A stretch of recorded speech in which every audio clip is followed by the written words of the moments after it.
So ladies and gentlemen, there are three dying trends in the NFT space. And if you are building an NFT project built on top of one of those trends, you may want to reconsider. Let's explore why. So obviously, I'm gonna need to say this. In the context of the NFT space, it's such a fast moving space that has so many moving variables that obviously there are more than three trends in the NFT space that are either dying or that are gaining traction. But in today's video, what I'm going to be doing is I'm going to be sharing the top three big trends that I see that NFT project founders are still building on. And this is me who gets the opportunity to speak with about 25 to 30 new NFT project founders every week. I get to hear a lot of pitches. I get to see a lot of different projects, a lot of different experiments happening. And those are the top three that I see project founders build on that I often tell them like, hey, you do realize that you're building on a dying trend. And make sure you stick to the end of this video where I'm actually going to be sharing one positive trend that you should actually be building on right now in the NFT space as we speak 2023. And ladies and gentlemen, at some point during this video, I'm going to be dropping a Discord link for our private and exclusive Discord server. And if you are an NFT project founder or a Web3 builder, you're going to want to be part of that. So at some point during this video, there's going to be a link that gives 10 invites to the private Discord server. I'll see you on the other side. All right, so dying trend number one, and this one is passive income. And oh my God, ladies and gentlemen, if you are currently building an NFT project that has a passive income utility as part of your utility, I'm going to please ask you to reconsider this utility. And this is one of the most common ones I see. I see a lot of project founders that are very well-intentioned, that are actually trying to build technology, they're trying to build an ecosystem, and they want to provide value to their holders using passive income. Last time I was speaking with someone, they want to build, for example, a music marketplace specifically for the techno space. And they wanted to launch an NFT that's going to help fundraise the platform and fundraise the marketing of that platform to reward the holders for their early investment. Holders are going to be getting a small percentage of the royalties from that marketplace. And although it makes sense, and this was a very popular pitch that NFT projects had back in 2022 and 2021. It's a very terrible idea in 2023, and there are two main reasons why. The first one is having passive income as your utility is a sure way to getting your NFT delisted from all the major marketplaces in the NFT space. So just recently, we saw one of Rihanna's song being offered as an NFT with all the secondary royalties of that song, whether that's played on radio, on Spotify, on YouTube, all the secondary royalties of that song, part of it are going to be going to the holders of the 300 NFTs of Rihanna's song. Great idea, but guess what ended up happening? A couple days after trading started, OpenSea delisted the NFT. And the reason why is that OpenSea does not allow NFTs that appear to be promising fractional ownership and future profit based on ownership of a certain item. And it makes sense why. OpenSea is a US company and they have to abide by US laws. And any company that promises return to their holders, whether that's monetary or some form of benefits on the long term, is technically becomes a security. And companies that offer securities need to be regulated by the SEC.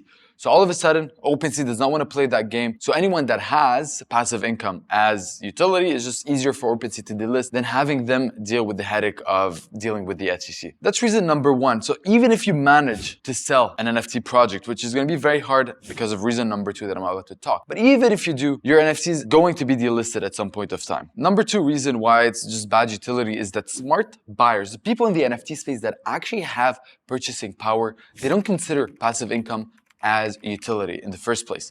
This was something that was very novel in 2021, 2022, when the NFT was actually the product. But right now, the market has evolved. The buyers in the NFT space have kind of become smarter. They've been burnt a couple times. They're more educated than ever. And they've seen a lot of promises that didn't come to life, didn't come to fruition. And people have understood that passive income is not a sustainable business model that projects or startup can be built on. I mean, it just makes sense. It's like, hey guys, here, buy my NFT, and if you buy my NFT, you're gonna make money from all the other people after you that buy the NFT. That sounds like a pyramid scheme, guys.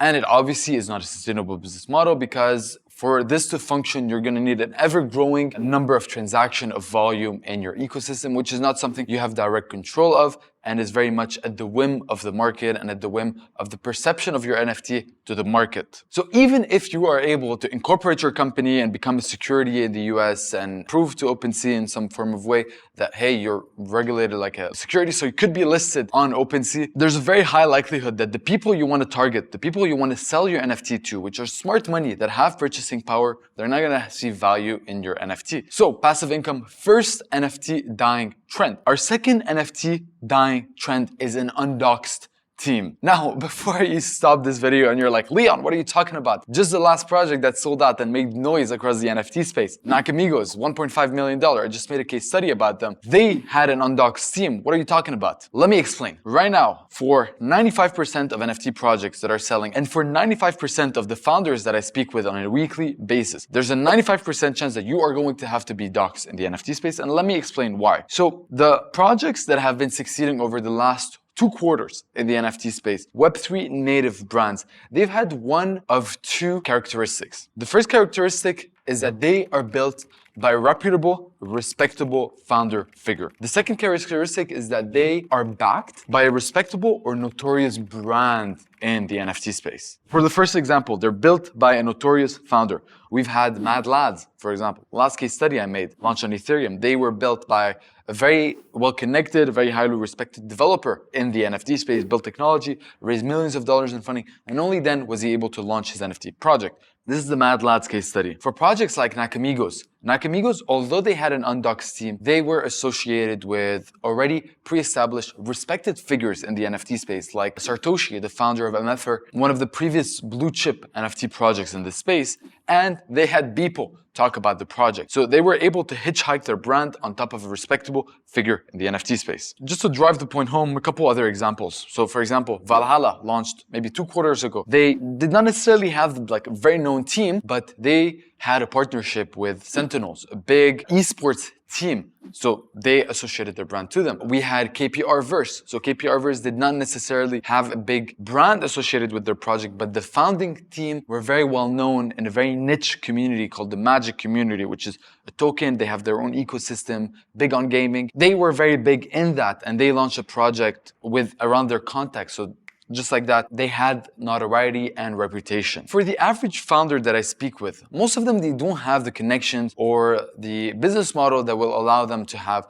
a big figure or a big brand come in and represent the project. So they have to do it themselves. They have to build their own connections. They have to build their own name. So they're going to have to go route number 1, which is the project needs to be built by a reputable founder. And that founder is going to be you. So your objective right now, your priority is going to be like, okay, you're going to have to sit down. You're going to have to realize like, okay, I might actually have to dox myself. And also just on a side note that I have to take here, there's no necessity to dox yourself at the beginning. When you're launching your project, you're still unsure how that's going. You want to put a couple posts there. You want to experiment. It's totally fine. Experimenting in the NFT space is fine. And you don't need to risk your reputation if you want to experiment. So the first couple of weeks, the first couple of months of you trying to create content on Twitter, trying to get the brand out there, you don't need to be doxed. But expect that if your project is gaining traction and if you are nearing mint, the community is going to expect to see who's the face of the brand. I mean, we've seen D-Gods, for example. The project shot up the moment Frank D-God doxed himself. And lucky for D-God that they launched during a meta where you could still launch as an undoxed team. But right now, because of the people need trust, because people need credibility, they need to see who the founder is, they need to know the founder's not just going to run away with the funds. We're going to need to have a doxed team behind the project. So right now, you're probably going to have to sit down and be like, okay, like now that I understand this, how do I build my brand? How do I build my reputation? How do I become reputable and respectable in certain sub-niches? And you don't need to be known in the NFT space to become reputable. You could be very niche in very specific communities. Like for example, the team behind KPR, they were like known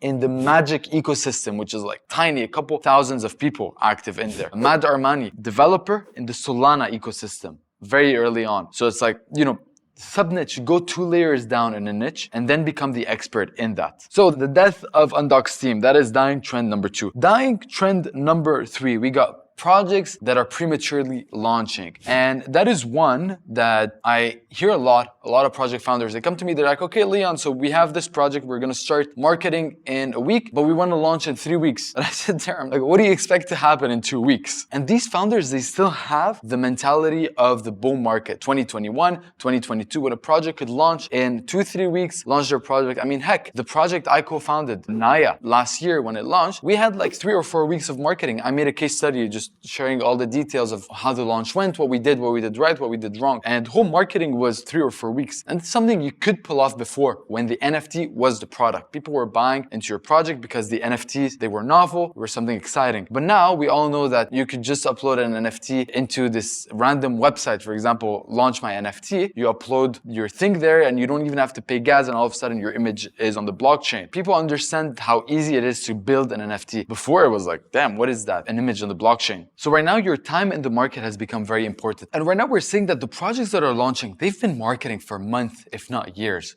Mad Lads, for instance, although they launched their Twitter 2 months before minting out, the founder, Armani, he's been building his brand, he's been building his community, it's been 2 years. Valhalla, they had a marketing of about 7 or 8 months, and they had a big budget to accelerate the process. So right now, your time in the market has become very important. Example to drive the point home, it takes 9 months for a baby to grow in its mother's wound before it can go out. You can't take a baby out at 7 months and be like, okay, now it's time. The baby is gonna perish. And that's the exact same thing with NFT projects. You can't prematurely launch. And if you launch hoping that the community is gonna mint, if there's hope in your pitch, it's probably not gonna happen. You're gonna open the mint of your project, you're gonna get maybe 1 or 2 sales, you're gonna be very disappointed. All your hard work of the last couple months are gonna go to waste just because you were not patient enough to keep going, keep building your community. Now, there's one very big misconception that I need.